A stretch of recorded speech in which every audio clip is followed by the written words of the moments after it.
militaire. Oui. Mais c'était quelqu'un, c'est un penseur. C'est un penseur avant tout.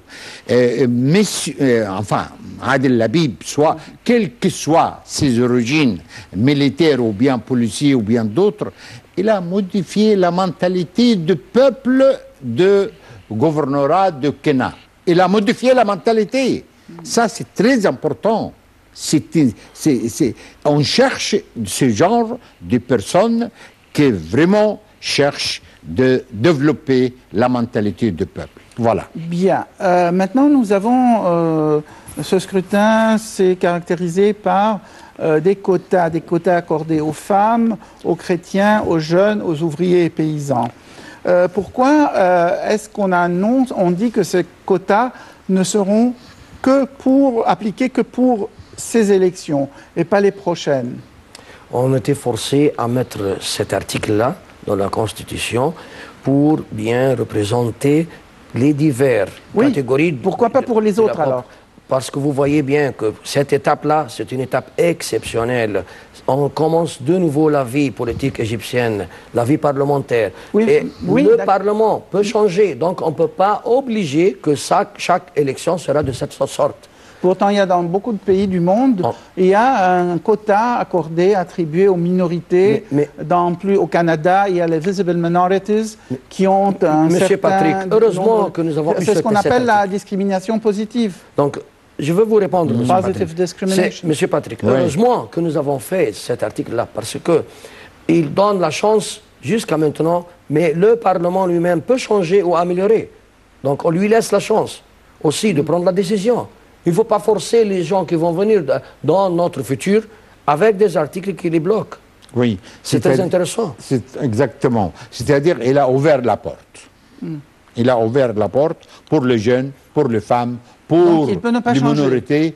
Oui, ça dépend, ça dépend des députés eux-mêmes. Les députés ne changent pas. Oui. Donc, elle a ouvert la porte, mais sans intervenir de dire celui-là, ou bien celui-là, ou bien l'autre. On peut donc prévenir la situation en futur. Voilà. Donc, on leur donne la chance, s'ils veulent améliorer ou non. C'est mieux comme ça. C'est mon point de vue. Bien. Beaucoup affirment que ce Parlement reproduira ceux de l'ère Moubarak et qu'il est dominé par l'argent. Est-ce que cela est vrai? Une question que je vous pose à vous tout d'abord. Oui, vous avez plus ou moins bien, répondu à la question sous une autre forme tout à l'heure. Après mon général, j'aimerais bien écouter ce qu'il pense. C'est-à-dire, de nouveau, s'il vous plaît. Oui, beaucoup affirment que ce Parlement reproduira les parlements de l'ère Moubarak et qu'il est dominé par l'argent. Dans quelle mesure est-ce que cela est vrai? Vous avez évoqué ça dans une autre question. Oui. Donc c'est pour cela que peut-être que je ne suis pas d'accord complètement. Parce que tu vois, le nombre de députés s'est augmenté. Ils étaient 200 et quelques, oui, plus 300, je veux dire le principe, pas le nombre. Je ne peux pas dire que tout le monde sont du régime de Moubarak. Ou bien ils vont de nouveau refaire un régime comme le Moubarak. Il y a une différence, bien sûr. Il y a des jeunes. Il y a des femmes, il y a d'autres catégories de la population qui sont intervenues à l'intérieur de la vie politique. On ne peut pas prendre des jugements auparavant. Je n'accepte pas avec ce point de vue. Je vois que probablement le peuple a déjà passé cette période-là. Le peuple peut prendre ses décisions. Le peuple ne saura jamais accepter des gens qui vont revenir à les anciens âges. Et vous savez que le président de la République lui-même, le président Abdel Fattah al-Sisi, qu'est-ce qu'il a dit? Il a dit « je ne veux pas attendre afin que le peuple va se revolter contre moi ». Il a dit ça lui-même. Donc tu vois, est-ce qu'on peut attendre que le peuple n'acceptera pas un ancien régime? Donc dans ce cas-là, la question était, est-ce que cela est vrai? D'après vous, cela n'est pas vrai? Je ne suis pas d'accord complètement. Peut-être quelques. Si vous voulez un pourcentage, peut-être 30%, 40%, mais ce n'est pas 100%. Donc il y a les 60 et les 70% peuvent gagner. Ça dépend de leur travail effectif, fortement et sérieusement dans le Parlement. Donc c'est pas sûr. Moi, je suis tout à fait d'accord avec vous. Oui, le capital a joué un rôle, mais on peut le contrôler. Par quelle manière? Il faut constituer du conseil national qui est rattaché au présidentiel, plusieurs conseils dans le domaine économique, juridique, éducatif, plusieurs conseils. Ces conseils peuvent orienter, c'est-à-dire le Parlement actuel pour le problème qui touche la société égyptienne. Mais si on laisse le Parlement actuel qui était constitué plus ou moins par le capital, j'ose dire, sauvage, il ne faut pas le laisser. Et c'est, ce conseil national rattaché à la présidentielle, elle peut être une sorte de frein. De garde-fou, de frein. Exactement. Pour freiner quelle tendance cherchent ces groupes qui sont entrés au Parlement par leur argent ou bien... Une autre question que je vous pose à vous également, Dr Moussa.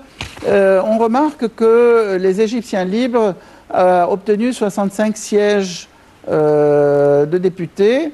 Il a été suivi, c'est le parti qui a le plus de représentants, en parlant du capital, etc.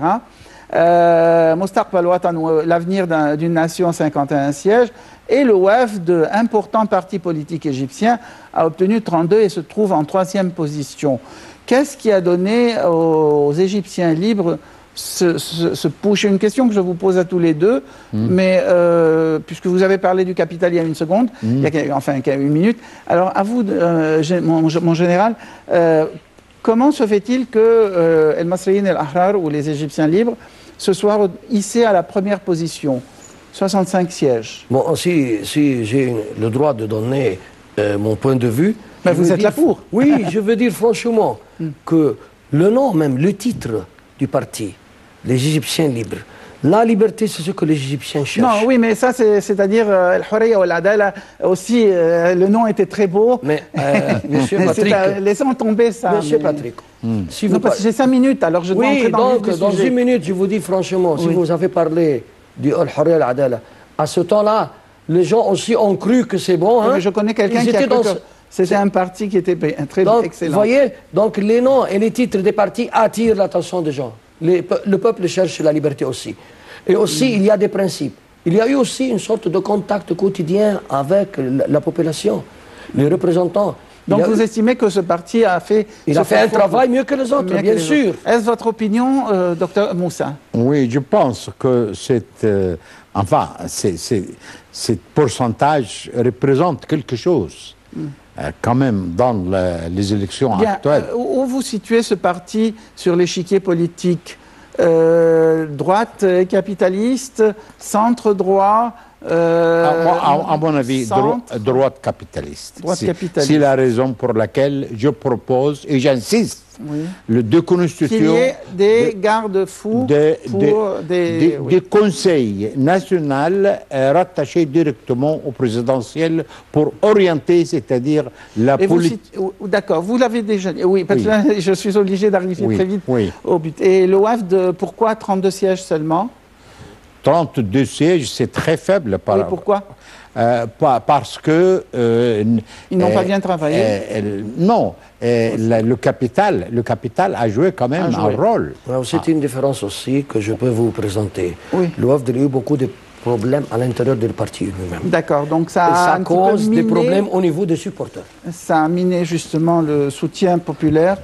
Est-ce que ces coalitions, question que je vous pose à tous les deux, est-ce que ces coalitions qui se sont faites, les listes électorales qui se sont faites, vont exploser une fois au Parlement?